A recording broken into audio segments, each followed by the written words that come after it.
Olá, queridos espectadores, bem-vindo ao programa Nerd Renegado, um programa que vai falar de quadrinhos, mangás, filmes, games, e esse aqui é paulada. Esse é fenomenal. E tudo o que há de mais legal na cultura nerd. Eu sou o Luiz Abel Jornaleiro e esses são os meus queridos colegas renegados. Eu sou o Regis. Opa, eu sou o Stream, pessoal. Boa noite, pessoal. Eu sou o Rodrigo. Pessoal, é o seguinte, a gente tem um apoio, né? O programa Nerd Renegado tem um apoio da Domínio Geek Store, que é uma loja especializada em vários itens e materiais que são colecionáveis, desde plaquinhas, brinquedos, jogos de videogame e tudo mais. Miniaturas de metal. Isto, e colecionáveis no geral. A loja fica aqui em Santa Maria, né? No endereço Avenida Medianeira 1321, loja 26. Do lado do Nacional, no pátio do Nacional. É isso aí. Pessoal, a temática hoje, por causa do filme da Fênix Negra, né? Que foi um filme que divide opiniões, né? A temática vai ser sobre o X-Men. Alguns acham ruins e outros acham menos ruim. Na verdade, vai ser a respeito desse fim dessa era, né, cara? Que agora os X-Men vão migrar. Tá saindo da Fox, né? Terminando o último filme da Fox. Tem um filme aí no limbo, né? Que seriam os Novos Mutantes. Isso, exatamente. Então a temática vai ser dos X-Men, a gente vai abordar toda a mitologia dos personagens nos quadrinhos e em todas as mídias possíveis. Mas antes, notícia embasada com meu querido amigo Regis Correia Gato. Meter 3 noticiazinhas rápidas. Rápida. A primeira, a última é a mais impactante. A primeira, estão querendo retomar o projeto do filme do Robocop, com a mesma equipe criativa, a partir do Robocop 1.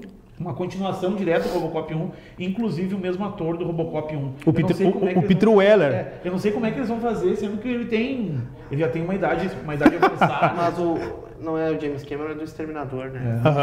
Eles não tem mais detalhes do projeto. Será que o Frank Miller vai participar do projeto? Não, o Frank Miller vai processar de novo eles.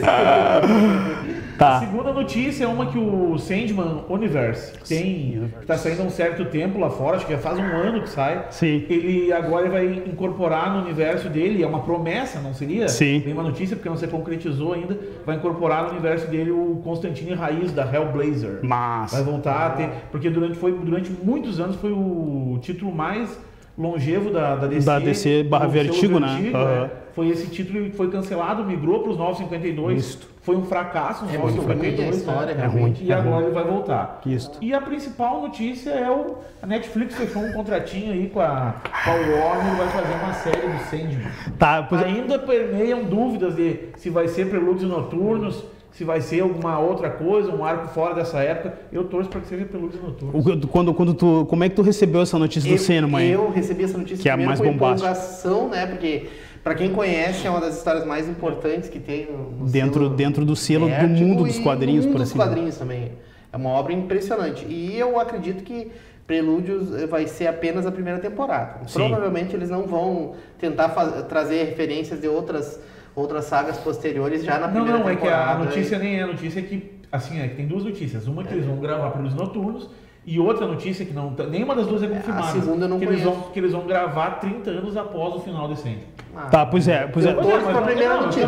A gente, o Rodrigo e a gente tinha conversado lá na loja, até eu conversei com o Regis sobre essa questão dos 30 anos. Quando eu soube da notícia, fiquei empolgado porque o Neil Gaiman, né, e o David S. Goyer, para quem não sabe, foi o cara que ajudou a roteirizar e produzir e foi um grande colaborador dos filmes do Batman, né, do Christopher Nolan. Na verdade, ele esteve envolvido até no Homem de Aço, né? Até no Man of Steel, exatamente. Quando eu soube que o Neil Gaiman e o David S. Goyer estavam envolvidos no projeto, eu fiquei um pouco aliviado, porque pela questão do medo que aconteceu com o Monstro do Pântano, né, cara, que acabou não vingando, só saiu a primeira temporada e tal. Aí o cara fica com medo do que a DC vai fazer com os personagens. Quando eu soube que ia ser passado 30 anos depois, que foi o Regis me falou, cara, não curti, achei uma baita bola fora, pensei, os caras vão errar de novo. Aí quando veio a notícia de que eles tinham fechado a princípio o contrato milionário e tal, e com a intervenção dos produtores, eles iam filmar na primeira temporada de 11 episódios, toda a parte do Prelúdios Noturnos, cara, isso já me deixou um pouquinho mais feliz. Eu já fiquei um pouquinho mais tranquilo, por assim dizer. É só até sair o primeiro trailer, todo mundo se empolga e o interessante do Prelúdios é que, de forma bem sintética, ele te mostra o impacto dos perpétuos daquele mundo, né? Isso. É uma forma de tu entender o impacto de cada um dos personagens. Exatamente. Na verdade, eu sou totalmente contra, eu acho que não tinha que ter, mas se vai ter, que seja uma série, não seja um filme. Exatamente. É o ideal. Sim, porque a série comporta, né? 30 anos depois da Jogada terrivelmente ruim se os caras fossem fazer. Se a gente analisar, o Sandman ele não tem tempo. Tá, vamos lá então. Pode ser passar 30 anos depois e mesmo assim contar a história de Brilhos Noturnos. Mas, cara, é que assim, ó, o fã de quadrinho, o que ele quer ver? O fã de quadrinho quer ver, não digo a transposição exata do que o cara leu do material do game, mas próximo. Então, quando os caras falam assim, ó, a primeira temporada vai ter 11 episódios, vai ser sobre Brilhos Noturnos, ufa, o cara já fica um pouco mais tranquilo, né? Porque pelo menos eles vão tentar dar um andamento mais próximo da cronologia do quadrinho. Vou avisar a galera que a gente, com certeza, a gente vai ter um programa sobre Sandman, que a gente vai explorar bem a obra do Neil Gaiman, as 75 edições e os spin-offs. Isso. Os spin-offs e os tie-ins, pra frente a gente por vai assim ter dizer. um programa inteiro para só para falar. Quando saiu o Sandman Universe no Brasil, vamos falar. Ah, isso, a previsão para esse ano. Ou quando saiu o trailer junto com a queda do morcego da Panini.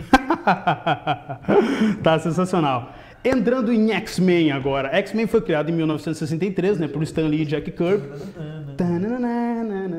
Enfim, aí tentar voltar para a Terra. Aí, para quem não sabe, a primeira formação da equipe original dos X-Men tinha, né, o Ciclope, Fera, Anjo, Homem de Gelo e Jean Grey.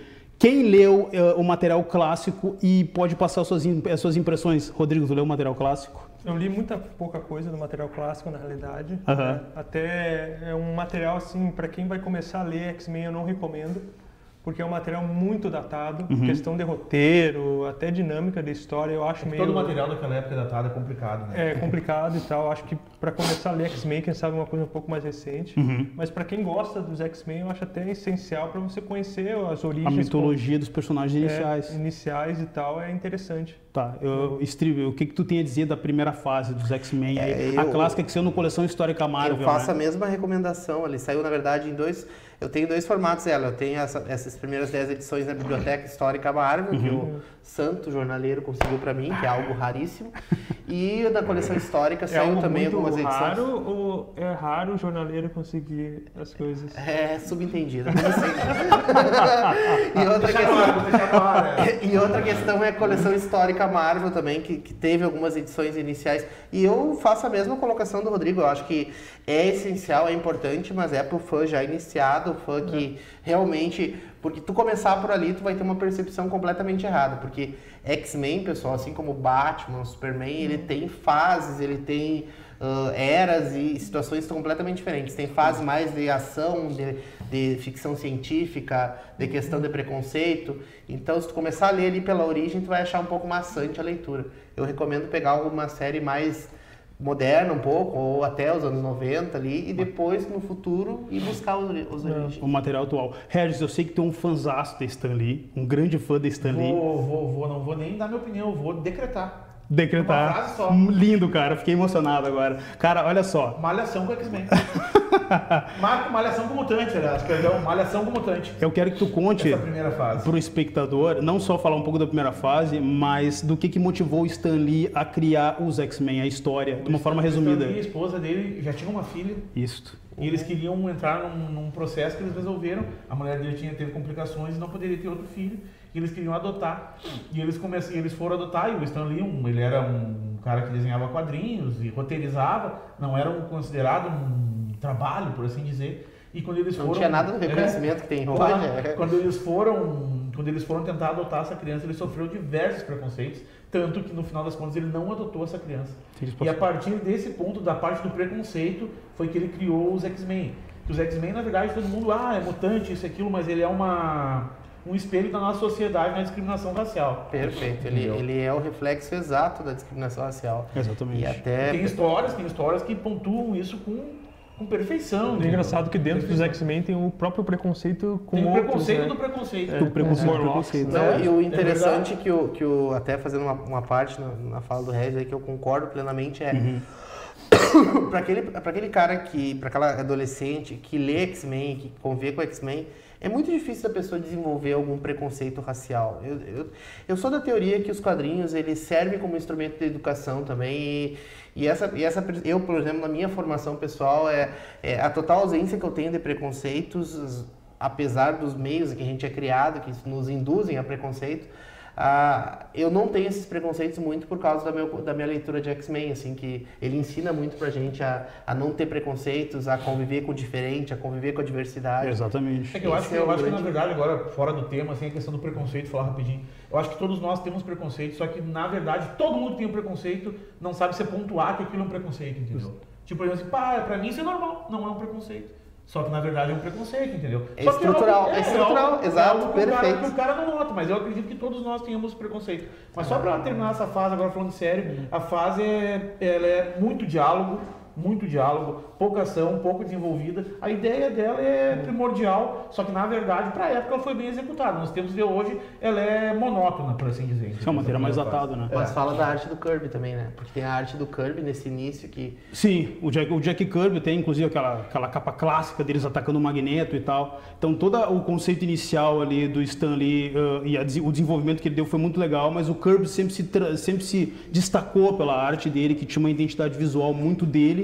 E o cara, ele criou aquela identidade visual, o que hoje é considerado por muitos uma arte a ser seguida, e ele um cara, o Jack King Kirby, o rei, né, considerado um dos melhores artistas dos quadrinhos e um gênio visionário. Vamos entrar na segunda, na X-Men, na segunda gênese, né, que vem em 75 com o roteiro do Lee Wein, David Cockrum, que inseriu os personagens Wolverine, né, Tempestade, Colossus, Banshee, Noturno, Solaris e Pássaro Trovejante, que foi uma fase muito genial, que foi orquestrada pelo Lee Wein, que também é um artista visionário que faleceu, criador do Wolverine, co-criador do Monstro do Pântano, né, que foi editor tanto da Marvel quanto da DC por durante muitos anos, em que ele trouxe uma coisa que foi genial, que foi a questão da inclusão social. Ele pegou personagens mutantes de outras nacionalidades, o Wolverine canadense, o Colossus soviético, a Tempestade africana, e colocou eles numa aventura para ajudar os X-Men, né, contra a Ilha Cacroa lá. Sim, porque na verdade os X-Men, os principais, eles tinham desaparecido, se não me engano, o Ciclope, tinha o Professor Xavier. Na Ilha Cracoa.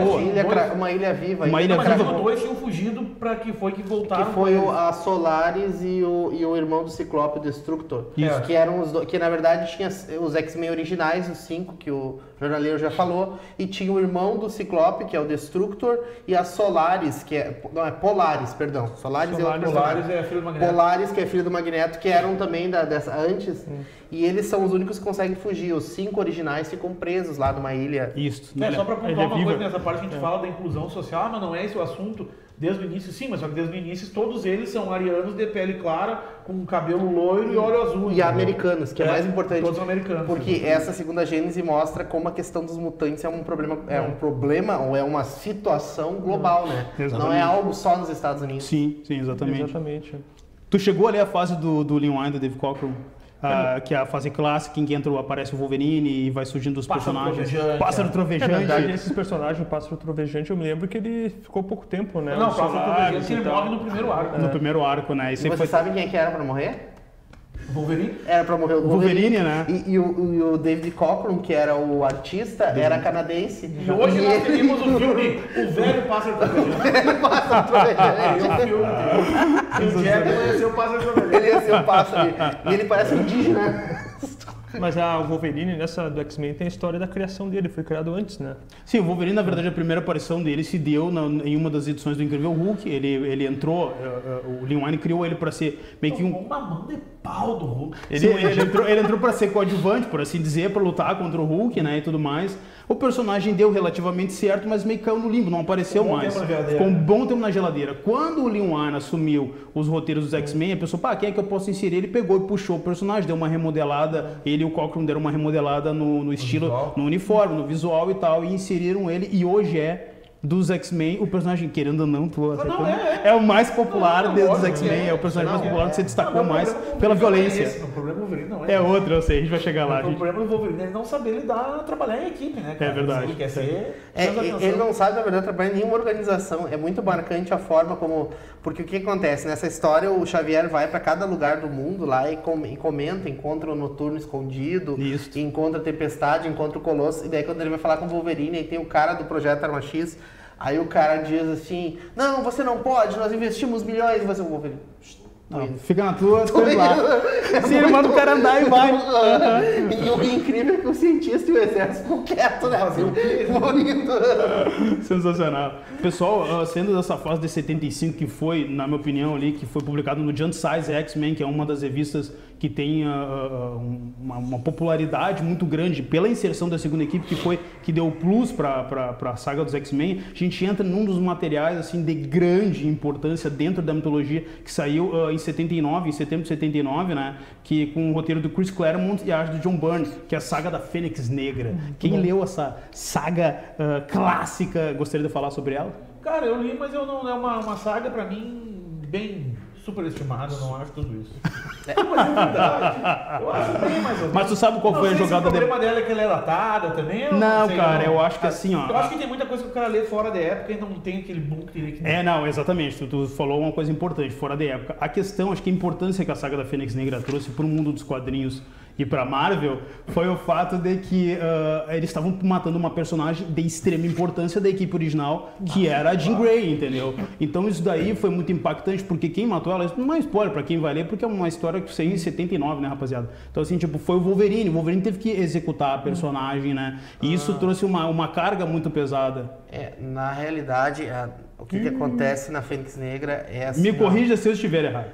Não, na verdade, o que acontece na saga da Fênix Negra? No primeiro momento, tem uma primeira história em que a Jean Grey, ela desperta com o poder da Fênix, que ela se torna uma personagem que acontece semelhante ao que acontece nos filmes dos X-Men. Aí o que acontece? Tá caindo um ônibus espacial e ela, pra manter o ônibus espacial que tá os mutantes, ela usa aquela força e ela acaba se perdendo, caindo no oceano, e depois ela é encontrada.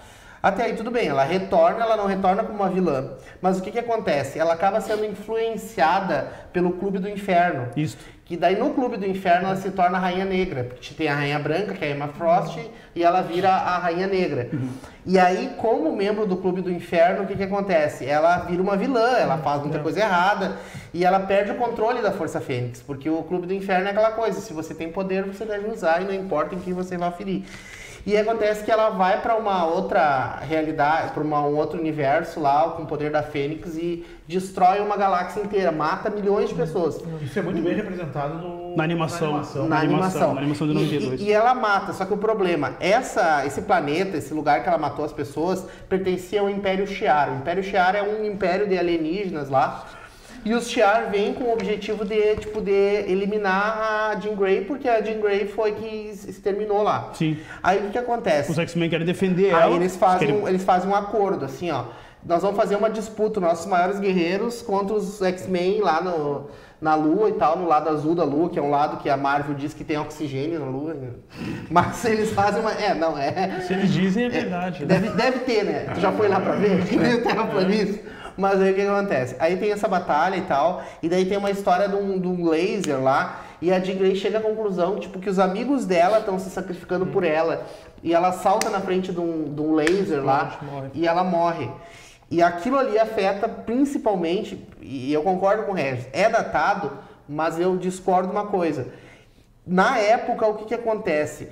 Aquilo ali foi a primeira vez que a Marvel pegou um herói, transformou em vilão e matou logo depois. Não, mas o que eu digo, a questão do datado assim, é que muitas vezes o cara já tem alguma bagagem, o cara já sabe alguma coisa que vai acontecer na história. E aquilo, tipo, por mim, a morte da Jean Grey não me surpreendeu, porque, tipo, claro, na animação ela não morreu, mas eu já sabia que ia acontecer na animação. Tem várias versões de filme, tudo, coisa errada. Quando eu fui ler, eu achei bem mais ou menos mesmo.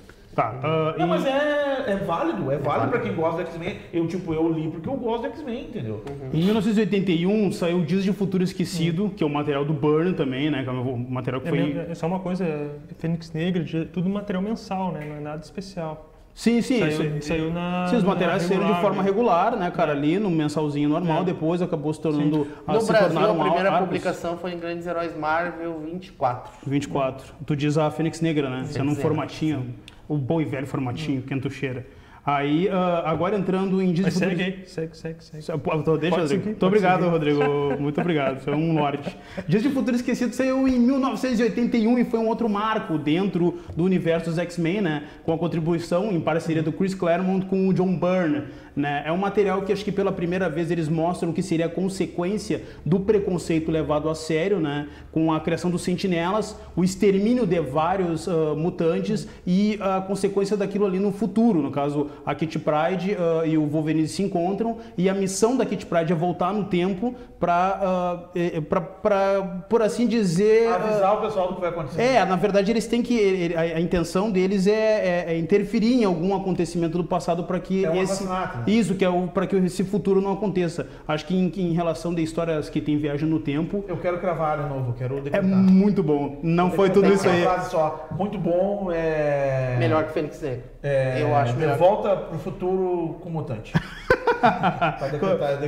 Como é que foi esse material pra ti, Stream, quando tu leu, assim, tu, Rodrigo? Eu li também. E aí, o que tu achou? O que tu achou, cara? Cara, como disse, é um material mensal, né? Então tem aquela questão da época, né? Então tu vai ler um roteiro, até o desenho é um pouco datado. Mas é bem curta, né? Mas é bem curta a história e basicamente assim, pra quem gosta da personagem, é a história da Kitty Pryde, entendeu? Isso. Ela é introduzida... No filme a pegada é diferente, mas a gente já chega lá. É o tipo de história que você usa em dia, essa história não acontece. Ela é introduzida na história, Sim. né? Ela chega lá na mansão Xavier e tal, e a história se desenvolve em torno dela para, como você já disse, para impedir o assassinato, acho que é de um político, eu não me lembro agora a pessoa, porque esse assassinato vai desencadear o projeto Sentinela, que vai ser responsável pelo extermínio dos mutantes. Exatamente. Lá no futuro. E um detalhe interessante é que o próprio James Cameron, que foi um dos criadores do Exterminador do Futuro, né, o diretor de Titanic, sempre disse que o Dias de Futuro Esquecido foi uma das grandes influências, porque basicamente Dias de Futuro Esquecido é um futuro pós-apocalíptico, em que os sentinelas tomaram conta do campos mundo. De concentração, tem tudo campos de concentração e tal, com os mutantes. E daí a Kitty Pryde manda quadrinhos dos anos 80. Manda a consciência dela pro passado, ela tá no futuro, em 2000 e poucos lá, e ela manda pra 1981 de volta a consciência dela, quando ela era uma jovem ainda, chegando à mansão Xavier. Exatamente. E daí para tentar evitar um assassinato do senador Robert Kelly, que o assassinato ia causar toda todo aquele rebuliço, né? Diz o ministro da Educação, e acabar com os mutantes em campos de concentração. Algo muito bem abordado na série da Fox de 92. A gente vai chegar a falar dessa animação que foi. Nessa época já teve alterações. Quem voltou no tempo foi outro. Quem matou foi outro. Foi o Bishop que voltou no tempo, né? A animação foi o Gambit. Foi o Bishop, exatamente. Na verdade, não foi o Gambit.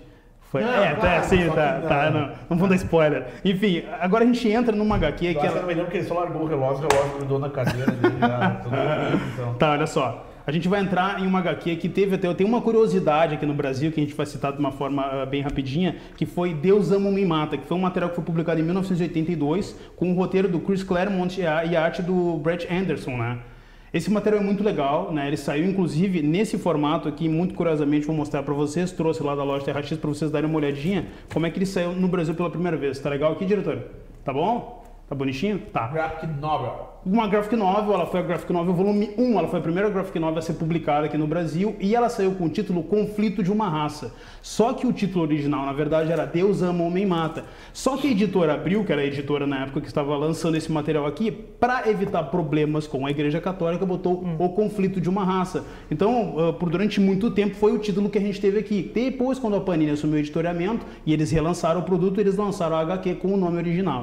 Então, assim, é uma HQ excelente, muito boa. Por favor. E o Rodrigo, a gente gentilmente cede espaço pro Regis, porque esse é o momento dele. Regis, por favor, é algo que ele precisa falar dessa HQ. Melhor de todas as HQs X-Men. Conflito de uma Raça. Não tem viagem no tempo, não tem nada, tem só nu e cru a questão do preconceito racial na sociedade, abordado normalmente como se fosse... Tem X-Men 2 aí? Não precisava ninguém ser mutante. Tem X-Men 2 aí? Tem. Então, assim, ó, inclusive... Não precisava ninguém ser mutante, eles podiam ser... É a trilogia toda, mas é o segundo filme da trilogia. Inclusive, o segundo filme dos X-Men, o X-Men 2, é fortemente baseado no Conflito de uma Raça, né? Que tem aquela questão do Stryker, só que no filme Stryker é um líder militar. E aqui na história em quadrinho, não, ele tem um outro papel, né? Leiam para vocês. 1982, 35 anos, há 35 anos atrás, atrás. E é um material, eu acredito que é um dos materiais mais atuais que uma mensal que vai pegar lá na banca hoje. É fenomenal. É fenomenal.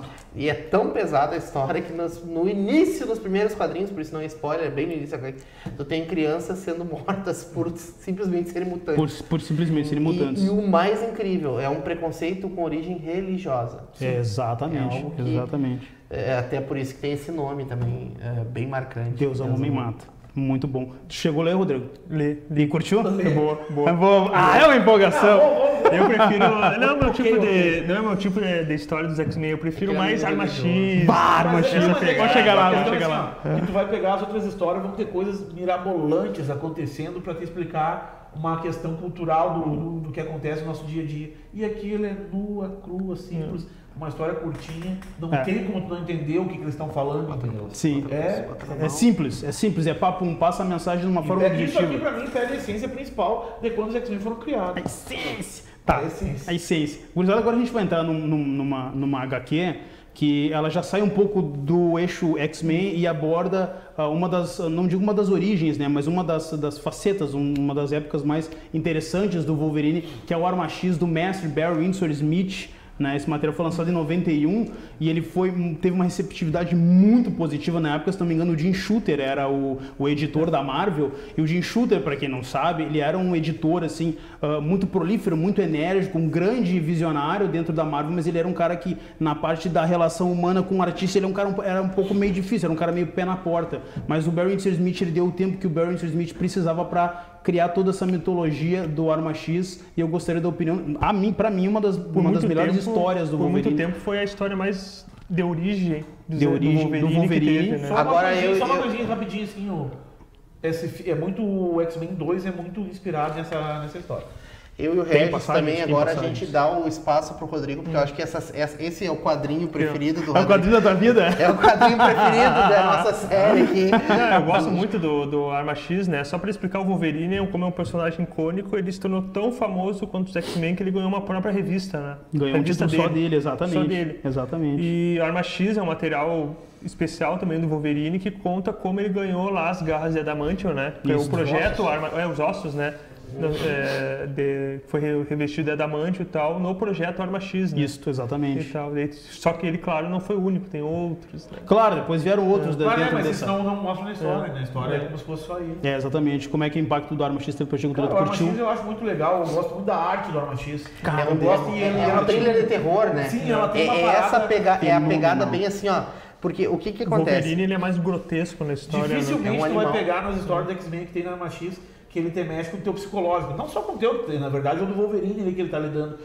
As outras histórias são mais cruas, entendeu? Essa história ela te trata com um negócio mais psicológico da história, entendeu? Sim, sim. E por que o Wolverine se tornou o que ele é, entendeu? Por que o Wolverine se tornou um monstro? É verdade, sensacional. Não, e o legal, Abel, do Arma X é que ele trabalha quase com essa questão de luz e sombra como o cinema de terror.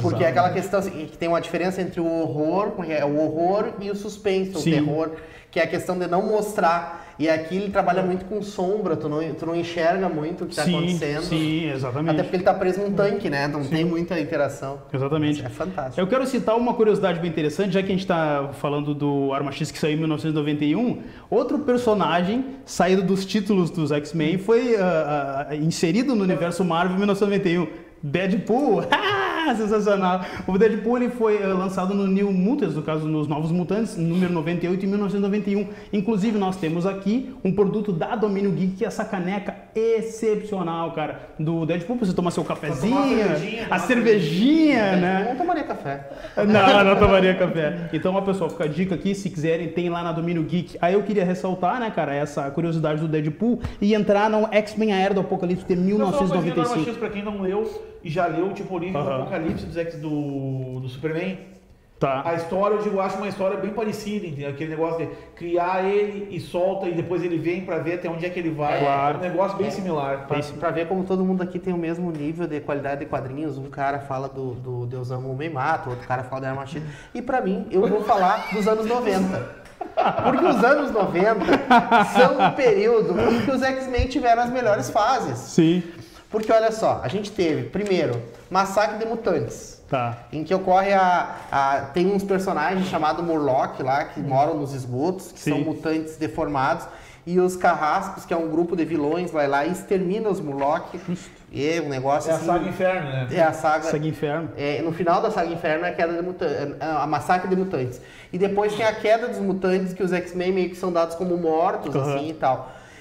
E depois disso aí tem outras pequenas séries, que eu não vou perder tempo do programa com isso, mas a série que ficou mais conhecida naquele período foi a Era do Apocalipse. De 95. Que é uma série que basicamente o plot é bem simples. O Legião, que tem até uma série de televisão Fox, do Legion, né? na Fox, que é o filho do Xavier, volta no passado, porque ele tem poder de mimetizar os poderes dos outros mutantes. Ele volta no passado pra matar o Magneto, pra poder, tipo, fazer algo de bom pro pai dele, porque ele acha que o Magneto é o que prejudica o sonho do pai dele. Aí ele volta pra matar o Magneto, só que mata o Xavier. E daí, como não existia Xavier, o negócio degringolou, porque nunca teve uma voz de conciliação entre... Porque pra quem não entendeu ainda, o Magneto sempre foi o Magneto. O Magneto é o conflito, enquanto que o Xavier é pacificar, é tentar fazer uma questão mais diplomática. Ambos querem a mesma coisa, só que por formas diferentes. Muita gente relaciona eles com Malcolm X e Martin Luther King lá na luta dos direitos. Digamos assim, o Xavier quer convencer a população que eles têm direito. Exatamente. O Magneto, eu acho que eles não têm que convencer ninguém de nada. Não, o Magneto quer convencer, só que através da força. Não, mas eles não têm que convencer. Não é convencer. Ele vai assumir de qualquer jeito. Então, aí a Era do Apocalipse se desenvolve num mundo onde não existe o Xavier, então não tem questão pacífica. Um personagem chamado Apocalipse, que foi o primeiro grande mutante do mundo, é o cara que toma conta, que basicamente comanda o planeta e tal, e é um mundo pós-apocalíptico, não tão bom quanto o Esquecido, que eu acho bem mais... Mas é mais bem trabalhado. Mas é bem mais bem trabalhado, trabalha com os outros heróis, outros personagens. É uma saga muito longa também, né? Muito longa, durou... Bastante. São 6 encadernados, na média de 6 revistas. Na época foi um ano inteiro. Um ano inteiro. Que se espalhou por todas as revistas da Marvel. E ela usou o estrelato, um artista, para quem não sabe, que foi um artista brasileiro que ganhou fama mundial, que é o Roger Cruz. O Rogério Cruz, que era um desenhista de São Paulo, que por intermédio da Arte Comics foi aprovado em uma página de teste lá nos Estados Unidos, e o cara começou já desenhando X-Men. O cara ficou durante muitos anos no mercado norte-americano desenhando Marvel e DC, e hoje tem projetos particulares dele, assim, mas é um desenhista muito legal, o cara é fera mesmo, e foi, por assim dizer, uma estrela dessa fase da Era do Apocalipse. Abel, e eu prometo pro pessoal em casa que a gente vai ter um programa para falar do grande clássico Heróis Renascem, dos anos 90. Não, pra por quem favor, não conhece Heróis não Renascem, faça isso. Quando... Agora a gente entra na fase, né, do X-Men e de extinção de 2001, com o roteiro do Grant Morrison e a arte do grandiosíssimo Frank Whiteley, né, que é do material moderno, que saiu em 2001, dos materiais de grande destaque, né, começou a ser publicado pela Panini ali em 2001, 2002, mais ou menos. Alguém quer falar sobre esse material aí, bem polêmico, porque o Grant Morrison, quando mete a mão num personagem, é para ser polêmico. A fase recente é a melhor fase X-Men, né? Essa fase, Destroçados também é muito bom, superdotados. O desenho é bom, pelo menos. O desenho é bom. O que tu acha dessa fase, Strib? Cara, eu acho muito legal, porque assim, ó, é uma pegada bem rock and roll, digamos assim. Rock and roll. É uma pegada bem de subcultura. Ele mudou até o uniforme dos caras, né? Ele mudou visualmente, os X-Men passaram a vestir preto, que basicamente com influência dos filmes, mas não só a questão visual, a questão da história também, os mutantes, o que acontece? Como toda a minoria reprimida, como os negros, os índios, os homossexuais, a minoria mutante acabou desenvolvendo uma subcultura deles. Sim. Então tem músicas, tem bandas, tem hábitos, dialetos, linguagens da subcultura mutante. E o Morrison é o cara que tem esse estralo. Porque sempre, os mutantes são oprimidos. Mas quem é oprimido cria o seu próprio círculo de convivência da sociedade. Tipo os nerds. Tipo nós. Tipo nerd, exatamente. Vocês em casa, entendeu? A gente tá numa subcultura. Tem dois tipos, os normais e os nerds. Não, os normais e nós. E nós. A gente é uma subcultura. Mais ou menos isso. Em 2004, X-Men Superdotados, já com o roteiro do Josh Whedon, né? O cara assumiu ali o manto. E a arte do John Cassaday foi um material, assim, que trouxe um fôlego diferente para os X-Men, muito pela arte E ele já retorna a se tratar com super-heróis, usar uniforme colorido. Sim, o John Cassaday, eles começaram a tudo que o outro fez. Reformular, né, cara, que essa fase aqui dos super-heróis, eles começaram a reformular ali e colocar os personagens mais em contato com a origem lá de 70 e poucos. Você lembra da reação do Wolverine quando tem que entregar de novo para ele o uniforme amarelo? Não, é bom. É muito bom. O que ele fala? Pra você é fácil, você usa azul, pra você... Agora eu vou ter que botar essa porcaria porcaria amarela de novo, não sei o que, ele fica muito indignado, né? O filme dos X-Men no primeiro, que acho que é o Ciclope dá as roupas pretas e o Wolverine bota. E olha, assim, acha estranho o Ciclope, por que tu preferia um colã amarela? Sensacional, sensacional. Saindo da fase superdotados, a gente entra na fase do Dinastia M, né? Que é uma fase muito aclamada do Brian Michael Bendis, coadjuvante do Oliver Coipel, né, cara? Que é um grande artista, e o Brian Michael Bendis, que foi um cérebro gigantesco dentro da Marvel, ali, do editor, porque o cara carregava 4 ou 5 títulos sozinho, era um crânio, e eu queria saber a opinião de vocês quanto esse material aí muito top do Brian Bendis. A Dinastia M é outra dessas grandes sagas, né? O anos 2000 foi o ano das grandes sagas. A Dinastia M, ela abrange todo o universo Marvel, não só os X-Men. Exatamente. Tem por exemplo, a personagem principal é a Feiticeira Escarlate, que também, além de ser uma X-Men, quer dizer, do universo do X-Men, é uma Vingadora, né? Os Vingadores envolve as duas principais grupos de heróis. De um momento do nada pro outro, tudo que pode dar errado no universo Marvel dá de uma vez só. Exatamente. Basicamente. É que, na verdade, depois de uma outra série dos Vingadores, que a gente não vai tratar muito, quando for fazer um programa sobre Vingadores a gente fala, mas na série dos Vingadores tem uma série chamada A Queda dos Vingadores. E a queda, o personagem principal é a Wanda. E no Dinastia M, o Professor Xavier e o Magneto vão tentar auxiliar e tal, e acaba dando tudo errado. E é um outro, tipo, ela muda a realidade, ela usa o poder dela para mudar a realidade, onde os opressores são os mutantes e os oprimidos são os não mutantes. São os não mutantes. Na verdade, a Dinastia M é um reflexo dos Vingadores da Queda, né? Perfeito, perfeito. É uma consequência. É a principal consequência no... Seria ideal, se quiser ler uma, seria ideal ler a outra primeiro. Ler a Queda dos Vingadores e depois ler Dinastia M. Isso. E tu vai entender a importância da frase chega de mutantes, no more mutants. Massa. E tem um reflexo em todas as outras sagas que a gente vai falar aqui. Cisma Mutante, que saiu em 2011, ela foi escrita pelo Paul Jenkins e o Jason Aaron, outro grande roteirista da Marvel. Acho que ele e o Brian Bendis são uns caras muito bons. Velho Logan? Pulei Velho Logan? Pulei Velho Logan! Não, Velho Logan não pode pular, Deus o livre. Falando do Velho Logan. Velho Logan, cara, meu quadro, o filme do Velho Logan... Vou decretar. Tá bem, numa frase só. Trapalhões com mutantes. Tu não gostou, Red? Velho Logan. É comédia. Velho Logan. É comédia, vocês notaram que foi uma comédia. Não. Do Mark Millar e do Steve McNiven. Matando... Não, é uma comédia cine trash.